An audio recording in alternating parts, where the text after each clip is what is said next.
Riggs, for those of you who don't know me, and I am pleased to be able to introduce our guest today, who is Anita Grant. She unfortunately is very much under the weather, but despite that has come down to our City Hall here to give a workshop on the Brown Act. And just to say a few words about Anita, I have been practicing law in this county for 17 years now, and for almost all of it I've dealt with Anita in a professional capacity. She used to be the deputy county counsel, and more lately she's become the county counsel for the county of Lake. She's always a great pleasure to deal with, and I'm just very pleased that she came down to give us some basics on the Brown Act. With that, I'm going to turn it over to Anita.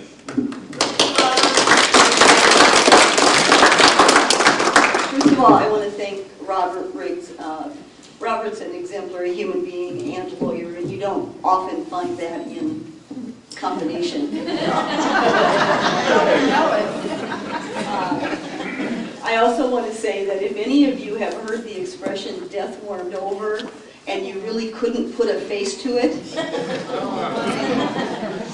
that's kind of how I feel today. So I apologize. Obviously, I didn't get sick on purpose, but I'm sorry if perhaps the presentation won't have quite the same enthusiasm it might otherwise have, because sometimes I'm just going to stop and wheeze. I do have to say that in driving down here, I had just this irresistible urge to pull into the Main Street Cafe, because Judge Freeborn, who's here in our audience, is always getting me to come down to the judge's breakfast at the ungodly hour of 7 a.m. to make a speech. Probably the only person I know who can get me up and on the road at 6 a.m. Anyway, I thank you all for being here. We are going to go through the basics. I have a PowerPoint, and you know, I learned how to do a PowerPoint this week, and you'll see it's an ongoing process. I don't know how to do pictures or sound. I did get words up on the paper. However, I want you to know that I do have some kind of garishly orange sheets that are a one-page handy-dandy Brown Act. And I encourage all of you to take one of those. I made about 75 copies, so there should be enough. I also have a more expanded outline in white. There's about 20 of those, so yeah, for those of you who really do have to pay attention to the Brown Act, you may want to use these. These things are written in easy-to-understand language.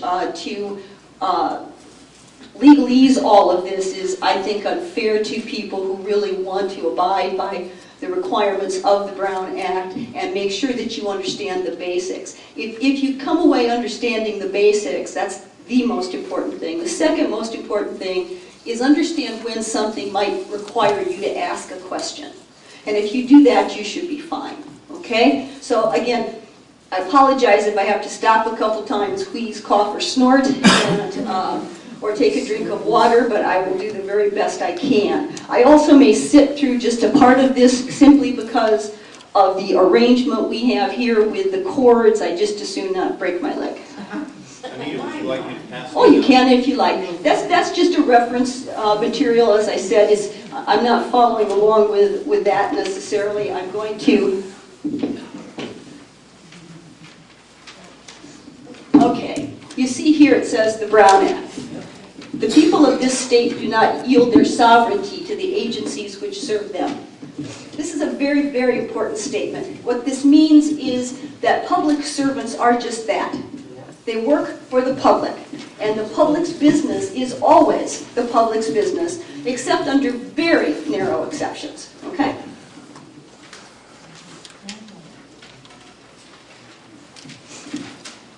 This is a landmark piece of legislation, and the overall mandate of the Brown Act remains unchanged from when it was adopted in 1953. which is all meetings of the legislative body of a local agency shall be open and public, and all persons shall be permitted to attend any meeting of the legislative body of a local agency except as otherwise provided by this article, and we'll go into those exceptions later.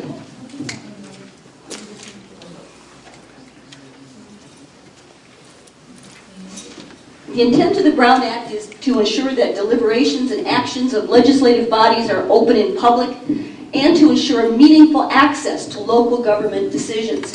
Public access, transparency. The public should understand when a legislative body deliberates. They should understand how they're coming to a decision through the process of that deliberation, and they should clearly understand what the decision is.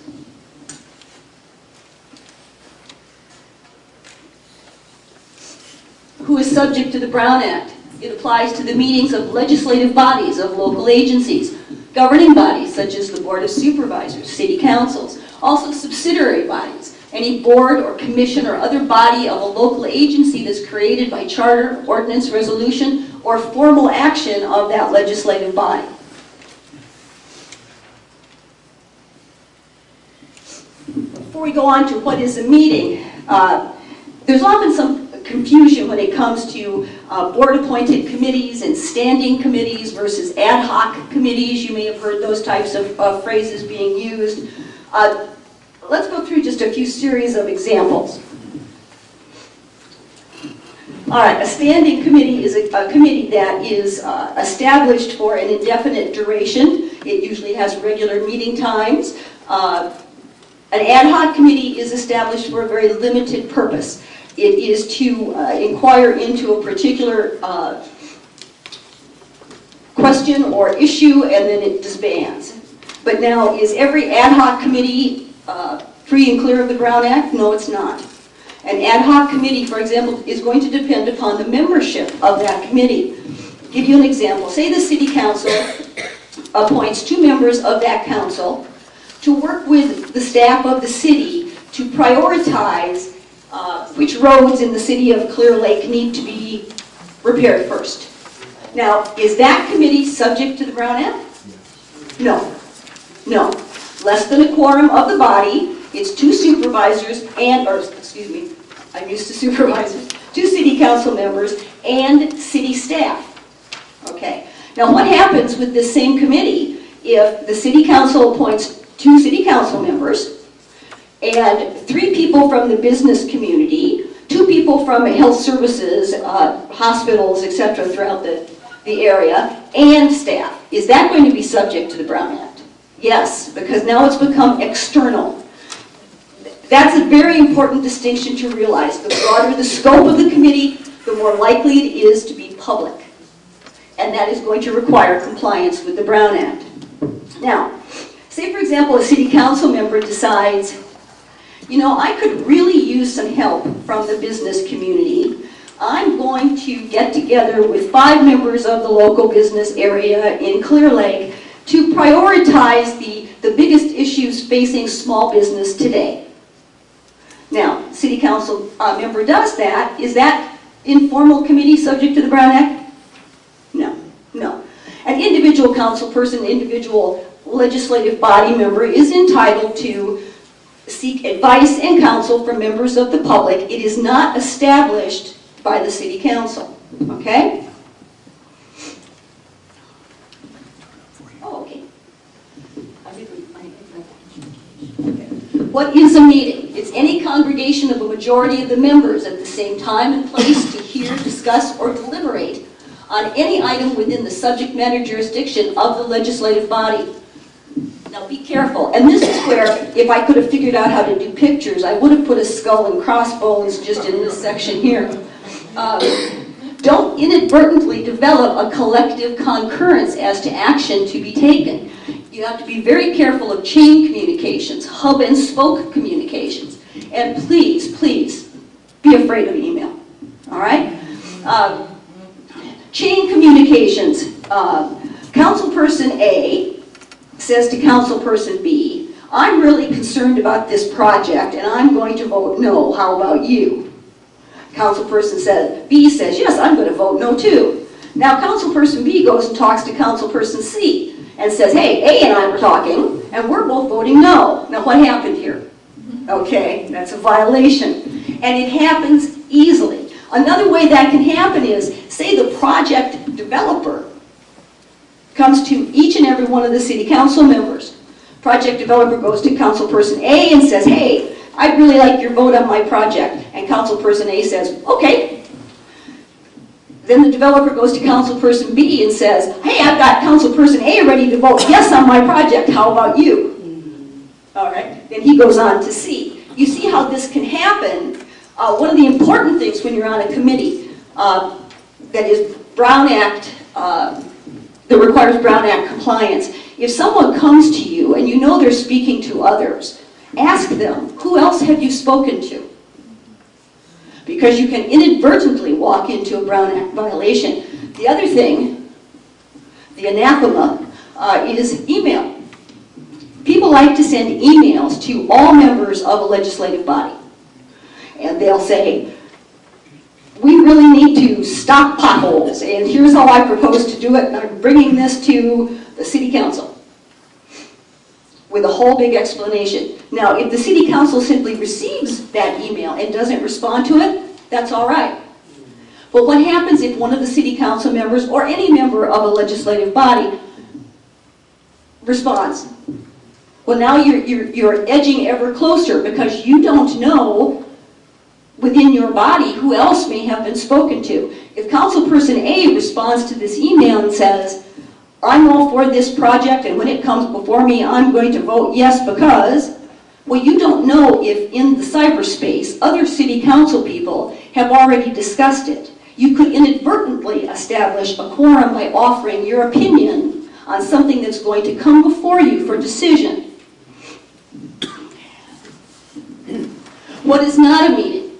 Individual contact between a member of the legislative body and another person. It does not constitute a meeting if a developer comes to you as a member of a legislative body and says, hey, I want to talk to you about what I can do for the city of Clearlake. Oh, good. A majority of the members of a legislative body may attend conferences open to the public, local public meetings, open meetings of another body, social or ceremonial events. Say, for example, Robert's appointed to the Supreme Court, which wouldn't be a bad idea if anyone out here. But anyway, say he's appointed, governor appoints him, and Robert decides to hold the bash of all bashes, and he invites the entire city council for the city of Clearlake. Can the city council all come? Sure. Absolutely. Now, can they huddle off in a corner and discuss how they're going to vote on next week's meeting agenda? No. No.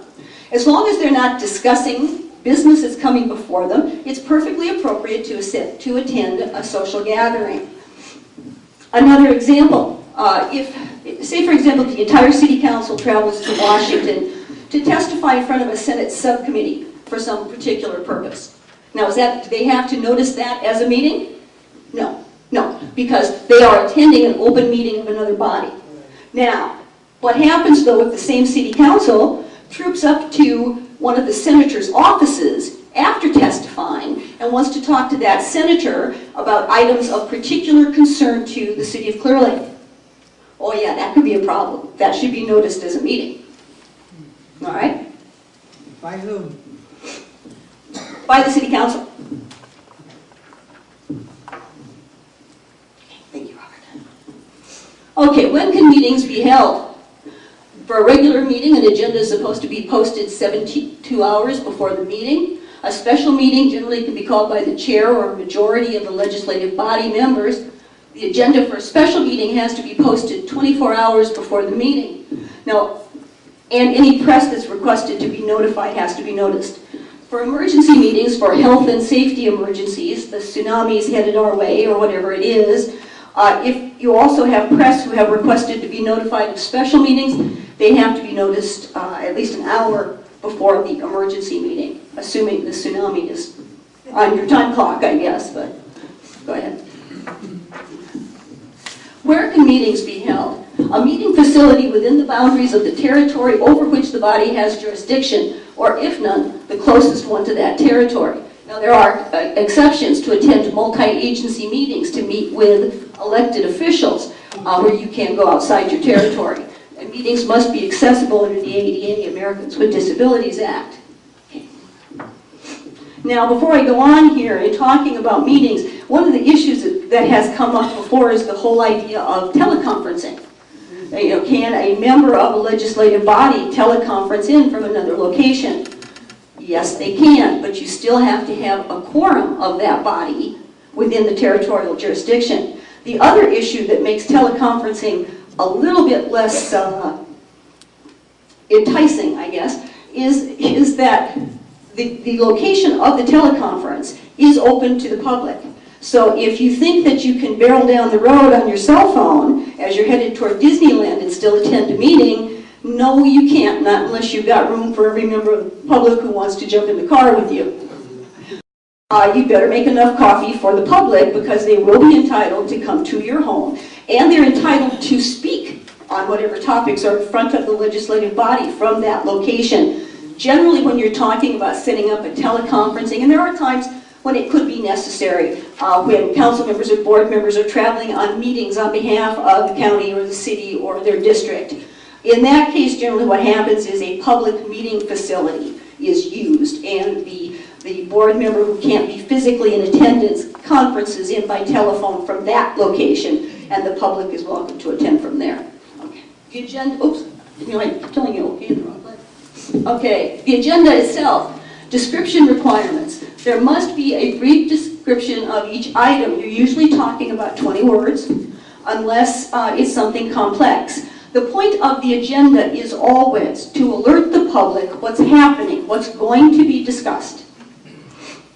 The time, date, and location of the meeting always have to be included. The agenda, again, must inform the public of the intended plans so that the public can decide whether to participate. Also, is this going to be an item that's just the subject of discussion, or is there a potential for action on this item? If you see discussion and consideration, that body may be taking action. If, for example, the agenda item says discussions of the impending tsunami, well, if you had any action you could take about it, you could not take it on that date under that agenda. It's very important to make sure that you don't expand beyond the scope of an agenda item, because in that way you're cheating the public. The public gets to look at that agenda and say, boy, is that something I need to show up for? And a discussion may not motivate as many people to come as when they think action on an item is imminent. So it's very important to include exactly whether you're going to consider taking action or if you're simply going to engage in a discussion of a topic. That usually implies there'll be yet another meeting where action may be taken. Public comment. At a regular meeting, public must be allowed to comment on any agenda item. Now, you can have reasonable regulations, including time limits, but they have to be fair. Public comment must be allowed before action is taken. There's also public input or non-agenda public comment. The public may comment on any matter within the body's subject matter jurisdiction if not on the agenda. Now, in that circumstance, say for example, you have an agenda with 3 items on it, and a person comes up for public input purposes. He does not want to discuss any of those 3 items. He wants to talk to you about his neighbor's dog barking, okay? Now, you locally can have an ordinance with regard to barking dogs, so that's within your jurisdiction. It's not on the agenda. What can the legislative body do in response to this? Can you start discussing, well, let's make an ordinance right now and adopt it to ensure that, no, you cannot. You can't take action on an item that's brought to you by public input.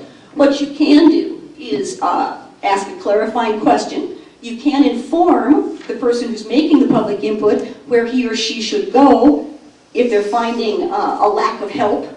Who do they complain to? Something like that. You can suggest that the matter be calendared as an agenda item at a subsequent meeting. Okay, now, must the body allow criticisms and complaints? Yes, as long as not disruptive. So if someone wants to come up during the course of public input and say, City Council Member A, I think you are the dumbest thing I have ever seen. Well, that's unpleasant. but there's nothing you can do about it, all right? Now, if, however,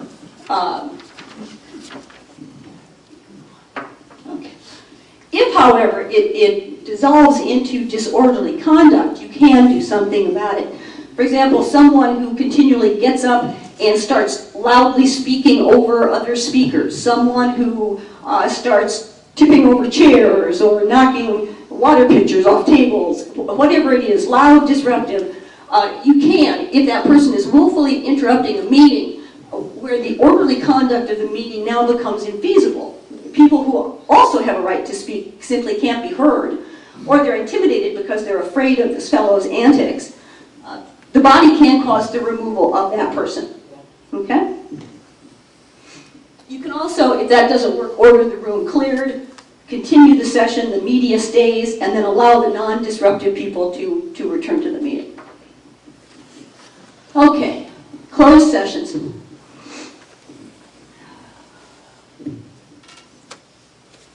All meetings have to be in open unless there's a specific exception that authorizes meeting in a closed session.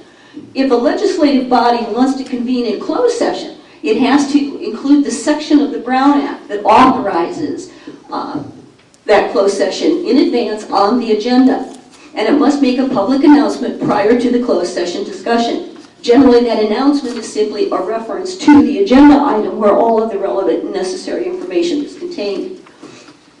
When looking at closed session agenda descriptions, there's something in the law known as safe harbor. The safe harbor is in the government code, in the Brown Act, and it provides for you exactly how a closed session item is supposed to be detailed on the agenda. It's essentially very much a fill-in-the-blanks kind of proposition. I encourage you to use them because the phrase safe harbor means that no legislative body or elected official is going to be in violation of Brown Act requirements regarding agenda information if you are in substantial compliance with that section. It is your safe harbor so that you know you have included all of the information that the Brown Act requires you to include on a closed session. Now, the Brown Act specifically authorizes closed sessions to discuss litigation. A closed session can be held by the body to confer with or receive advice from its legal counsel when an open discussion would prejudice the position of the local agency in litigation to which the agency is a party.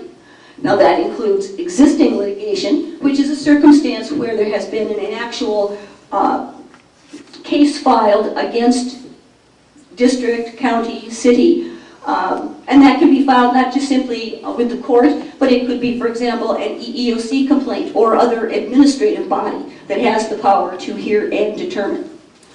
The threatened litigation is a little bit more involved, and that is when there are sufficient facts and circumstances that appear that there is significant exposure to litigation.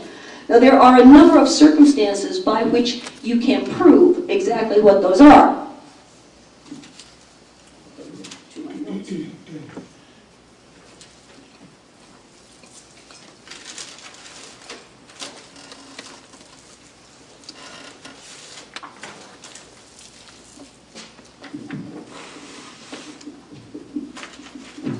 Existing facts and circumstances are limited to facts and circumstances that might result in litigation against a local agency, but which the local agency believes are not yet known to a plaintiff. In other words, at this point, you don't want to invite the litigation in, but you do need to discuss the possibility that litigation is a possible outcome. Facts and circumstances such as an accident, a disaster, or a transaction that might result in litigation against the agency, which are known to a particular plaintiff or plaintiff.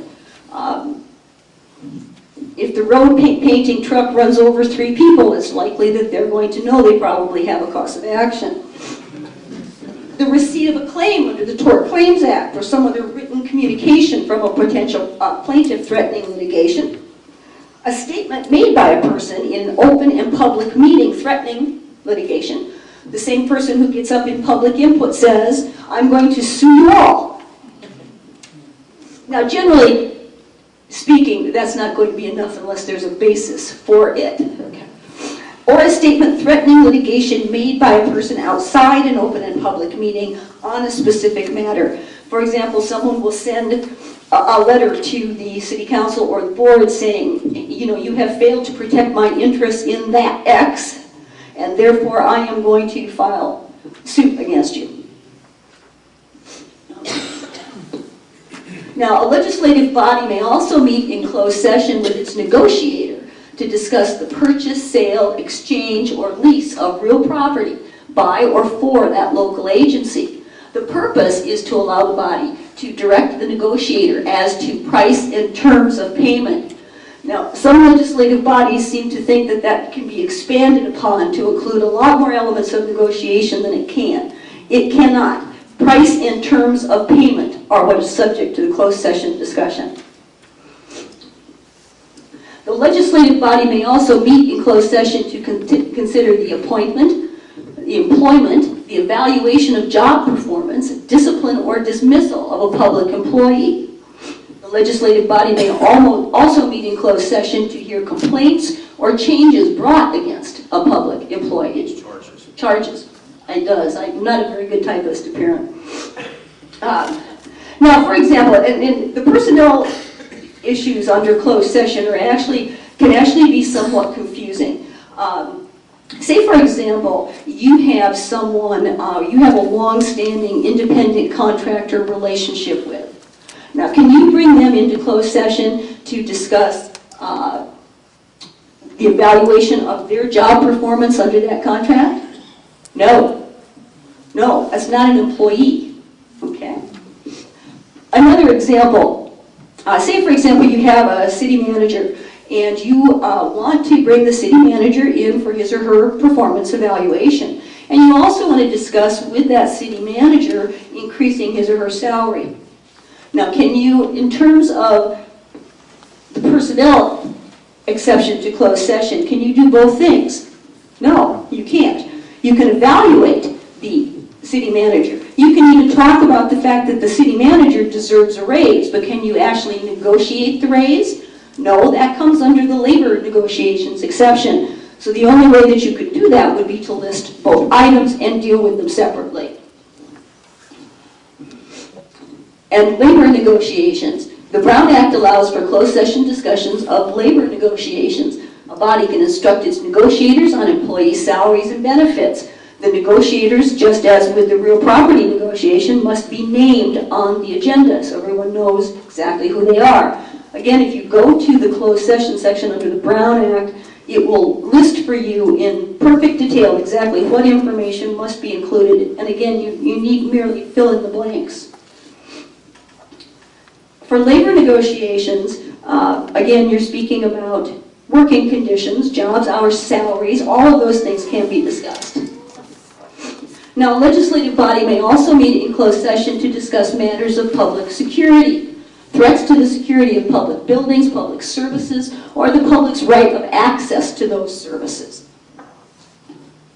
And all of the exceptions under which you are entitled to engage in a closed session are again listed in the Brown Act. And I've cited those sections of the government code in the handout for you. But certainly if you have questions about all of those things, particularly when you're talking about the litigation exception, your counsel is going to be present under any litigation exception, closed session item. So confer with that person to ensure that you're Brown Act compliant in terms of how you put the item on the agenda and any announcement that you may make prior to going into closed session. Now, can the public comment on a closed session item before you go into closed session? Yes, they can. Again, the public can comment on any item on the agenda. What happens if you go into closed session? Say, for example, you go into closed session because you're discussing the employment of a new groundskeeper, okay? And you have determined that you're going to hire Fred Smith as your groundskeeper. And you can deliberate and make a tentative decision to that effect in closed session. But what do you have to do when you come out of closed session? You have to announce that decision and the vote, or take the vote in open session to ensure that the action taken is done in public. The closed session does not preclude the public's right to know the action of the legislative body. It simply, under very specialized, narrow circumstances, gives that legislative body the opportunity to discuss certain sensitive matters in closed session. Now, sensitive matters. Say, for example, this contractor that you have hired as a body who's been performing particular work for you. You want to have a discussion with this contractor because you think he's basically a good guy, but he's been falling down on the job a bit. And you don't know what the problem is, but you want to have a quiet discussion with him before you consider whether to renew his contract. And the reason you want to have a closed session is because you don't want to embarrass this contractor, because you don't know exactly what his problems may be. Can you have a closed session on that basis? No, you can't. Again, the closed session exceptions are extremely narrowly construed. They're not something with which a legislative body should be clever, and they're not something where you should say, well, this is almost the same. I think this is kind of in the same field of things. You cannot do those things if it does not come easily within. For example, another example is if a legislative body is trying to determine whether to put out a request for proposals on some particular project or whether some of the work can be done in-house. But you don't really want to hear from the public at this point as to what they think about the use of taxpayer money on this. Is that something that you can take into closed session? No. What would be the exception there? We don't want to take the heat? That's actually not one of the ones that's listed. So, and I know that most legislative bodies do not do that because they want to cause any illegal action to occur. I think most times that you see violations of these because members of a legislative body are concerned that they may embarrass someone or make someone uncomfortable. Unfortunately, again, the Brown Act provides your mandate, and the closed session exceptions are what they are and cannot be expanded upon. The courts have historically, if anything, looked to narrow them further rather than expanding them. And as I was saying, reporting out of closed session, or closes session, as I like to type, any action determined to be taken must be reported at the same meeting, including any vote. Confidentiality. Now this is a big issue. Confidentiality. The Brown Act prohibits disclosure of confidential information that's discussed in closed session. Say, for example, in closed session, for a real property negotiation, the local body decides to inform their negotiator, who's present in closed session, that, okay, price and terms, we will pay $1 gazillion for this property over 6 months. Okay, that's the maximum we'll go, negotiator. If that's the maximum we'll go to, if you can bring it in less than that, that's wonderful. That's a price and terms discussion. Okay, now one of the members of the city council goes out to breakfast the next day and says, wow, you know what? We're going to pay $1 gazillion for this property and pay it off in 6 months. What just happened? Well, actually, a misdemeanor just happened because you can't violate closed session confidentiality. Can information from closed session be disclosed? Yes, it can, but it has to be a decision of the collective body to do so. It is not one member's determination. You may see this in, for example, labor negotiations where you're working with a particular bargaining unit.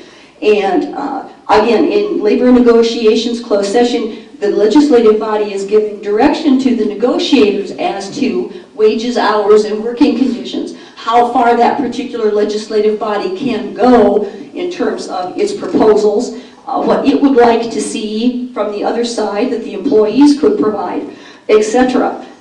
Individual city council members, any member of a legislative body that has jurisdiction over labor negotiations cannot individually go to the president of a union and say, hey, Fred, ask for this, we're good.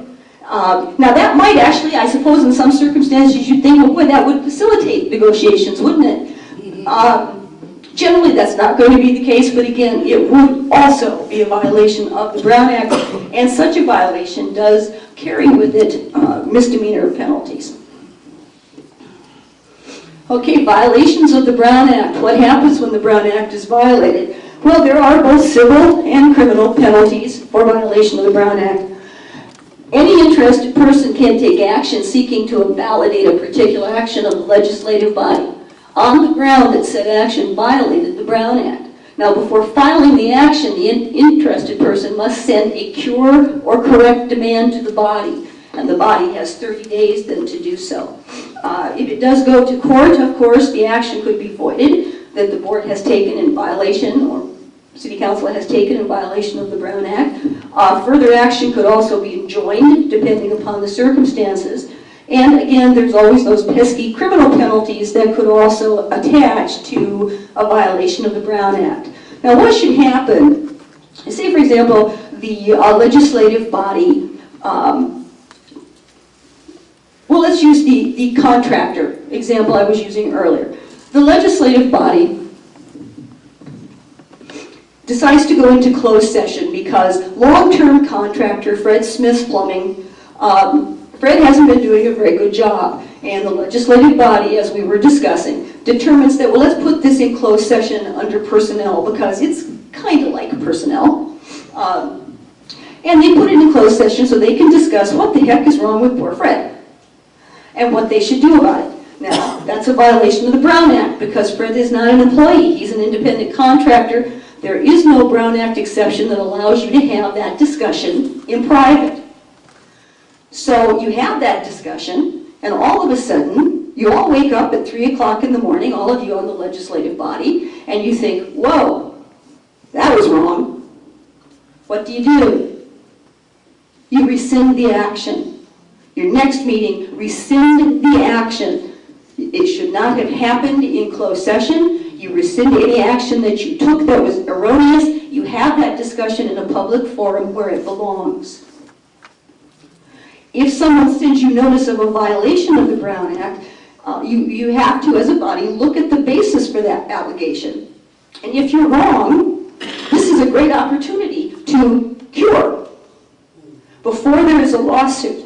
Most violations of the Brown Act are not willful, where you're willfully intending to deprive people of their right to access to government deliberations and decision-making. Where they're found to be willful, that's when there's a criminal penalty attached to them.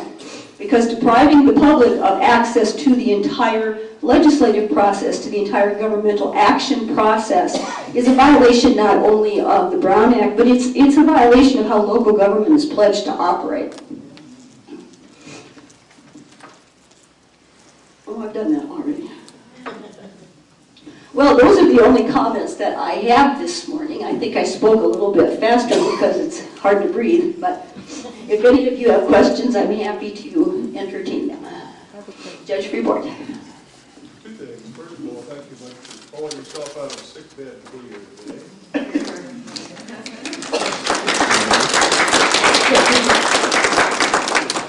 Secondly, it's useful for members of boards, commissions, and councils and so forth to stay informed about what the public is thinking or maybe get some input. And in keeping with that, to attend meetings, whether it be Rotary or Lions or Optimus, the Breakfast Club, the XYZ Committee, the Tea Party, whatever. What are the limitations? What can and cannot be done by those members when they attend such another meeting? And a subject of interest comes up that might also come up before the council, the board, commission at some point. What can they do and what can they not do, either as individual members or should there chance to be a quorum there? What?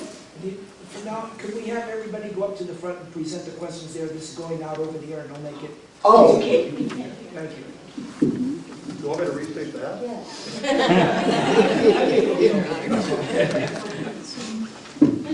If Maybe you should restate. I'm going to try, only because my ears are a little clogged, so I had a little bit of difficulty hearing also, but let me see if I can. When members of a legislative body attend other public venues, other meetings of other bodies, meetings of citizen groups or advisories, etc., what is the extent and or limitations on their participation and appearance at those kind of meetings? Thank you.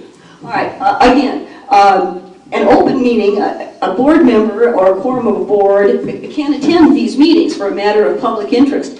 If someone is coming in to speak, say for example, PG&E was having a meeting about their smart meters, an informational meeting, the bodies may wish to attend. What you cannot do is deliberate on any action that is going to come before your body, and you have to be careful to avoid even signaling it. You can attend and you can listen to the information, you can ask basic questions. What you cannot do is say, I'm Fred Smith, I'm councilperson A, and I hate smart meters, I'm going to vote no if there are other council people in the room. Well, one person actually could say it, but you're already on a slippery slope of developing a collective concurrence. So absolutely, you're entitled to obtain information and ask questions. What you cannot do in that kind of a venue is take action that would be deliberative or that would appear to be leading to action.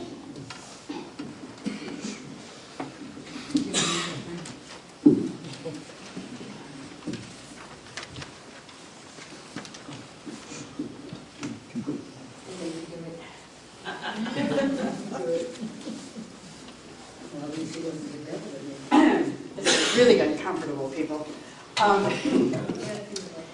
Now, I'd like to ask you how I might handle a specific example.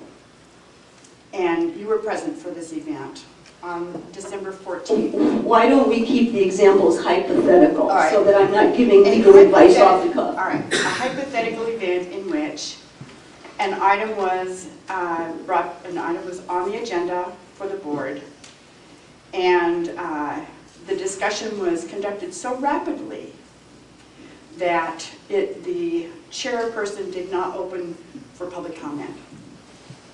The decision was made.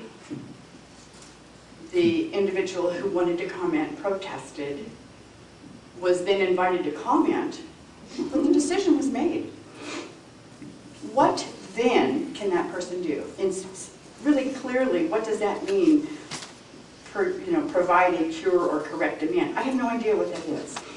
Well, what that means is if you believe that a violation of the Brown Act has taken place, you send a letter explaining what the nature of the violation is and demanding that the body correct that violation. For example, as I was saying, if action on an independent contractor is taken in closed session, the cure there is to rescind that action and to have the discussion, deliberation, and determination as to action taken in open session. That would be the cure. So there's no actual slap on the wrist, for example, for Well, the person point who of the doesn't law- understand that. Well, the point of the law, other than when you're talking about willful action, where there's a very serious slap on the wrist in the form of a criminal prosecution, for willful conduct, the Brown Act is often just in the course of doing business, people can inadvertently, with no ill intent, inadvertently, mistakenly violate a provision of the Brown Act.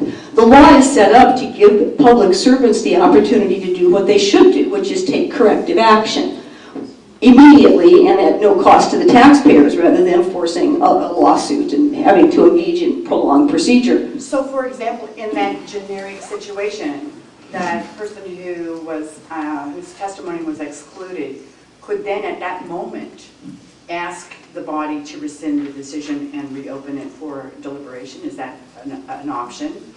Well, in terms of if something happens where public comment is inadvertently omitted and then reopened to public comment, the body itself can determine that, oh, well, now after hearing that, we should go back and deliberate. An individual can ask the board if they would agree to reopen for further discussion. Now, of course, the board may not find that particular comment to have any effect, and they may so state and just reaffirm their decision. So that is an option. Mhm. That's something you can do right on the spot. Yes. Thank you. One thing I should say, oh, I'm sorry. Go ahead, you're going to walk up and ask a question? At some point. Yeah, Anita, I have a couple questions. Okay. One of the really important aspects of the Brown Act as you've reviewed is the agenda, because it really sets the agenda, no pun intended, for what the council or the, we also have some other bodies under the Brown Act in this city, the Planning Commission and the Advisory Committee on Redevelopment. Mm-hmm. In your experience, what's the best procedure for putting items on the agenda? Do you mean in terms of the description? No, I mean in terms of how to decide what should be on the agenda. Well, ultimately, for example, for the county, the board chairperson decides what goes on the agenda. That's by ordinance. And then, of course, any board member can request, and his or her item must be included on the agenda.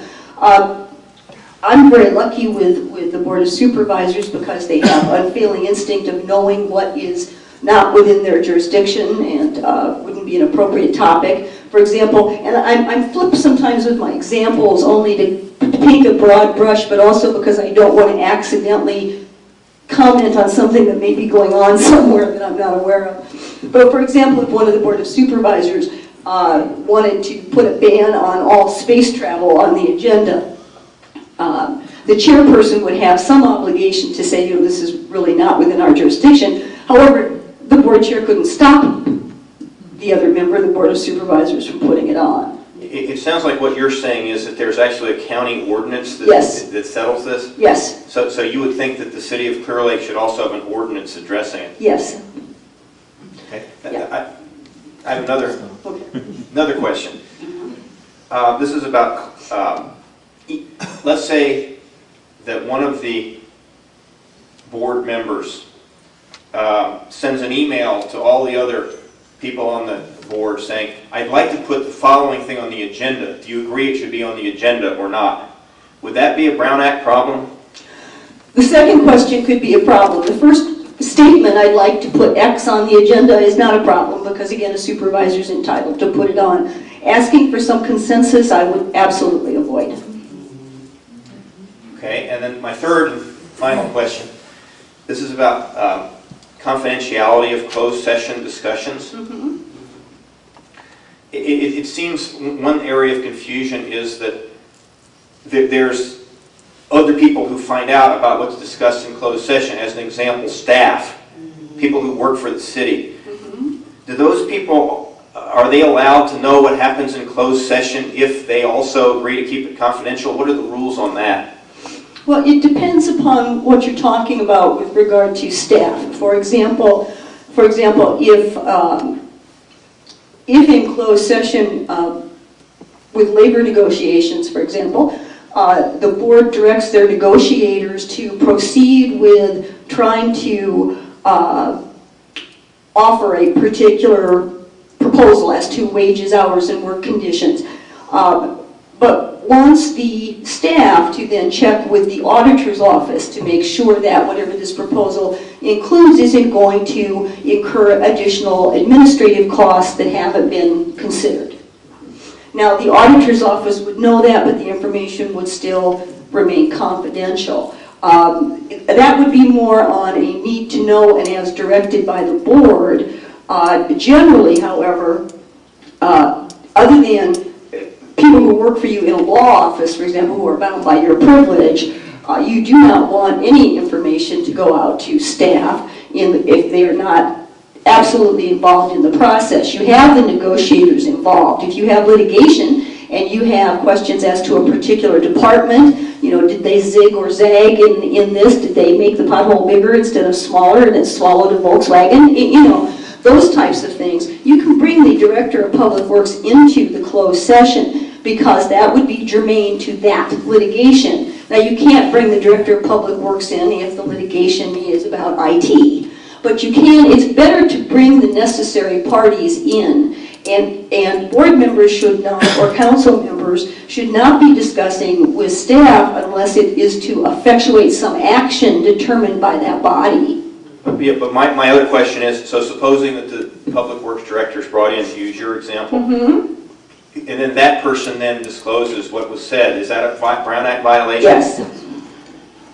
Okay, and there's actually something in the Brown Act to that? Well, closed session discussions are confidential, and the Brown Act states can only be disclosed by the body as a collective. So yeah, I think by inference it's there. It would apply to anybody who incidentally finds out. Even though the issue becomes, you see, there because the Public Works Director does not himself have to be Brown Act compliant. So in that case, the legislative body would just fire the Public Works Director and they would cure the Brown Act violation. Those are my questions. Thank you. I think there may be some others. Okay. Good morning. Thank Morning. you for coming and You doing bet. this. I'd like to clarify a couple things if I could with you. Okay. That was my better side. I wanted to ask you to clarify on for example, council members' response to constituent emails. You pretty much warned against it. However, I want to clarify that they should actually respond to the email, but not necessarily commit a position. Would that be? Well, what I'm talking about here are more those round-robin kind of emails that involve the whole collective. An individual elected representative should always respond to his or her constituency. I'm not suggesting that not happen.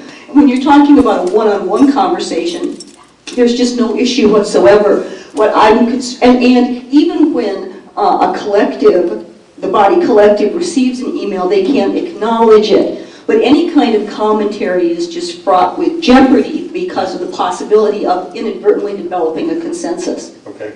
On the question of notice, you indicated that notice has to be given to the press, but I believe under 54-956, anybody can ask. Oh, absolutely. Notice, and absolutely. anybody that has asked has to receive the notice, even of emergency meetings.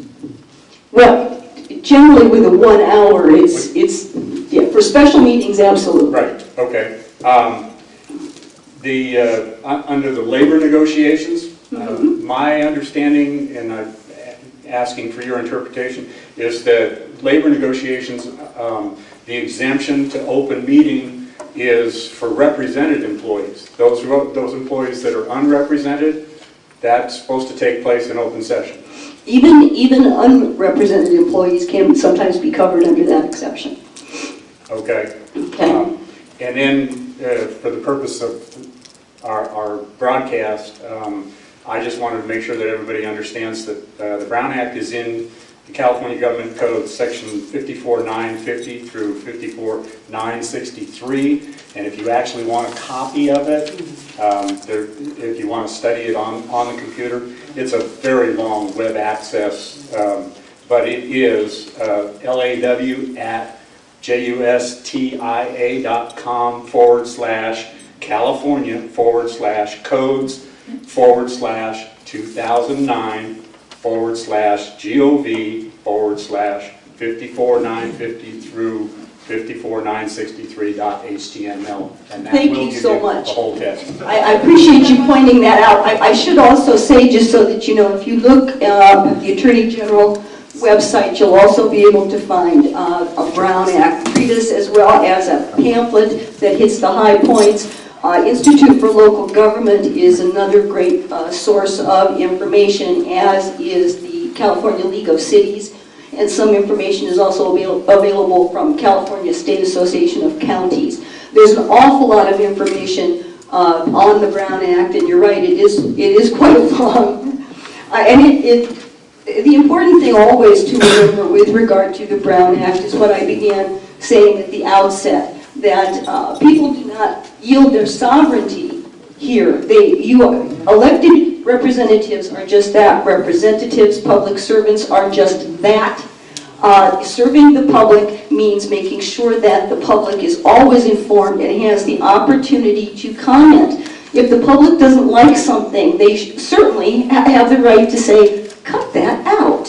Yeah. Just as if the public likes something, they should have the opportunity to say, wow, really good going. And in my experience, the public will say both, and sometimes things right down the middle. Sometimes the public gets up and says, boy, I'm glad, says to the board, boy, I'm glad I don't have your job. I don't know what I'd do.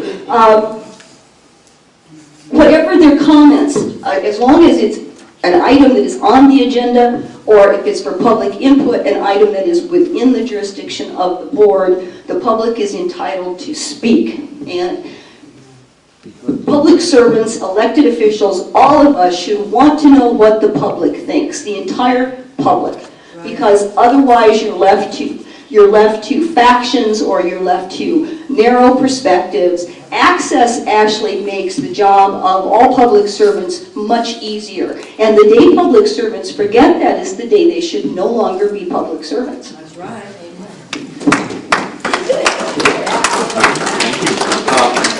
Just to follow up on the last point this gentleman made, I actually went through and made a printout of what I consider to be, in my judgment, the most essential parts of the Brown Act. Someone could quibble with my judgment, but I did bring a few of them here today for anyone who wants to take them home and actually read them. This also has the annotations of some of the court decisions about those sections.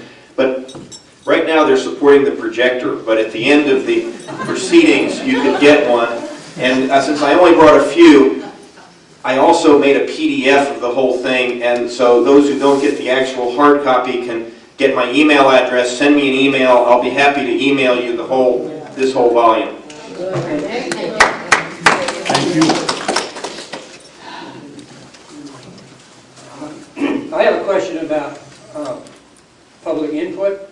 At some meetings I've been to, it's been required that if you have input, you have to write it down on a little card, which then the body takes and chooses which ones they want to deal with. Is that legal? I don't think they're probably trying to choose which ones they deal with. I think they're looking to ensure that it is within the jurisdiction of that particular body. For example, if you wanted to talk about obtaining free tickets on the first moon shuttle, that would not be within the jurisdiction of the board. And the board would still note that someone had made the request for input, but then would note that it was not within the board's jurisdiction. That's how it's supposed to happen. Are they required to do every card? I mean, to deal with every card that Yes. is submitted? Okay. Yes. Maybe we only have a couple more. I'm starting to kind of fade. I guess when push comes to shove, we take a complaint to the DA's office. The problem in Lake County, our DA has a very creative interpretation of the employee evaluation exclusion. Now, people who aren't lawyers like me would assume the employee evaluation referred to an employee who either is your employee, your public employee, or a public employee that reports to you. Well, our DA's office interprets that to mean any public employee. As long as he's a public employee somewhere, that's good enough to have a closed session. Now, let me interrupt if I may, sir. You're talking about when you say any public employee anywhere, for example, the city council would evaluate me? Yes. Or a minor board, a very minor board could have a closed session, supposedly to evaluate one of the most powerful public employees in the county. You can only have a personnel closed session item for performance evaluation if it's an employee that you have the authority to evaluate. Now, if the DA has an interpretation of the law that greatly diverges from that, what recourse do we have? Well, he's only been in office for a few days. Well, I'm talking about the office. I'm talking about obviously Well, investigators. You may want to have a discussion again now that We have a new DA. you may want to have another discussion is all I'm saying. If you have specifics on this or something that you want to talk to me about, give me a call. Okay. Thank you. Go right ahead, no. Thank you again for doing this. Sure. And, I may have detected a fine point, and maybe I'm wrong, when you were discussing closed session discussions of liability. When there is a potential liability, you had pointed out, I think, that the potential plaintiff needs reasonably to have known that they... No, that is one circumstance where the plaintiff may know. There's also a circumstance where the plaintiff doesn't know that he or she may have a legal action, and that justifies them not naming them because the interests of the body would be compromised. So that's not a requirement. So for instance, if there is potential liability that there is no plaintiff as yet, but we think, for instance, if staff discovers that the city hasn't been fulfilling some responsibility, and as a result, there's potential liability. It cannot be that vague. There has to be an actual potential plaintiff. Oh, so they could not discuss that sort of potential. Not unless the circumstances themselves are such. If the city decided to, I hate to use examples with a specific body. So let's say Palookaville in Montana, also subject to the California Brown Act, decided that it was going to throw rusty nails over all of its streets in order to ensure that traffic was reduced. Now, that is a circumstance where the facts and circumstances do point to a significant probability of liability. And in those kind of cases, I encourage the legislative body to provide as much information in the agenda as you possibly can. If you don't want to name particular parties, in some circumstances that can be done. But if you have facts and circumstances regarding, the city's recent action on road work, may lead to a potential for liability. Now, in some cases, obviously, you're not going to want to do that because you may be inviting lawsuits.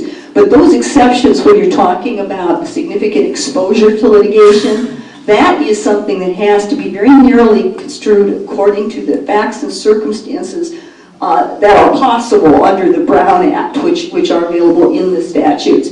The reason why is because otherwise it can be just some amorphous, well, gee, if we vote yes, somebody might sue us. And then you can go have a big discussion about voting yes on some regulation or ordinance, and that's contrary to the point of the Brown Act, and that would be a violation. So there has to be specific backup when you're talking about all of this. And they need to be protecting themselves from liability. Yes.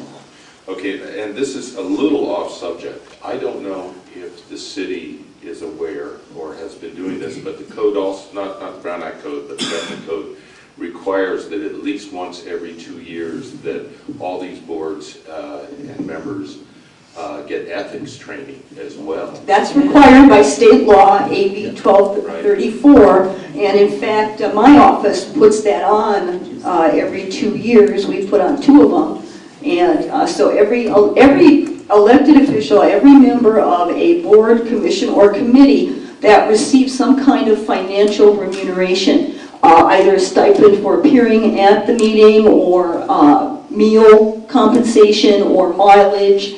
In any of those circumstances, you do have to do that. Now, I can tell you that this is very simple because Fair Political Practices Online has a marvelous course. It's free, and you can go on. I will tell you, because I've taken it, time yourself, because if you get done after an hour and 45 minutes, they say, well, you've got 15 minutes, you've got to go find someplace else. So you do need 2 hours of training.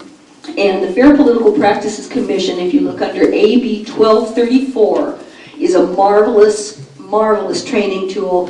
I found it very helpful, and it's easy to understand, but it also is quite thought-provoking as to some of the scenarios and issues that they present for you. So I encourage people, heck, I encourage people to just do it anyway. Yeah, just as a matter of information, here in the city of Clearlake, we do the ethics training even if we don't get any perks whatsoever, such as the Advisory Committee on Redevelopment. We have to do the ethics training, and we're completely unpaid, and we haven't even gotten a meal. It's a good idea, and when I'm feeling better, I'll buy you a sandwich, Robert. I just have one quick question. Myself as a citizen, if I request an item to be put onto the agenda, let's use, for example, the roads in the city of Clearlake. Does the city council or the city have a time period that they need to respond and put me on that agenda, or could it be 2 or 3 years? I don't know how the city operates, sir, so I'm not sure. As I was saying, for the county, any member of the Board of Supervisors can have any item put on the agenda that they wish, and the chair then determines public issues that are presented. I know our board tries very hard to respond very promptly when the public has matters of common interest that are within their jurisdiction.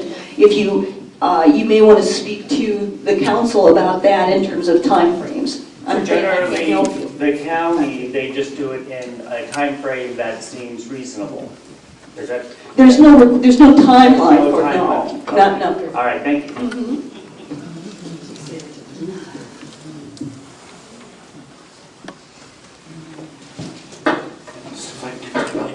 Thank you, Anita, so much for coming down to Clearlake and putting on this informational seminar for the citizens and for all the community. My question was very narrow in scope, dealing with the Brown Act, where it deals with minutes of meetings for boards, commissions, and the like. And I'd like for you to, if you can, to try to explain that narrow scope in the Brown Act about minutes. Meeting minutes, if you could. Well, for any legislative body, the closed session does not require that minutes be taken, but there should be some notation as to what was discussed and what happened. It's not subject to public consumption, but it should still nonetheless be noted. For public meetings, there does need to be a record made of actions taken, items discussed, and then that's generally accomplished through minutes of the legislative body. I would encourage anybody, even appointed bodies, if you have to be Brown Act compliant, that you should devise and maintain minutes of all of your proceedings. That's as much for your protection as it is for public information, so that there's no issue later what was discussed and what happened. And again, the public may want to come back and say, what did you guys do a year ago on X? You know, and they're entitled to find that out. So minutes should be prepared for, I believe, for any legislative body, certainly, but even subsidiary committees and commissions should prepare them. Thank you very much. Okay.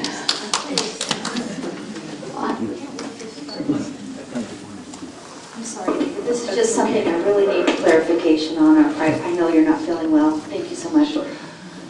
I just want to be clear on something. So if say you're serving on a council, and we're doing this in general, and you want to agendize something, but it doesn't go on the agenda unless the head of that council approves it. How do you get it on the agenda?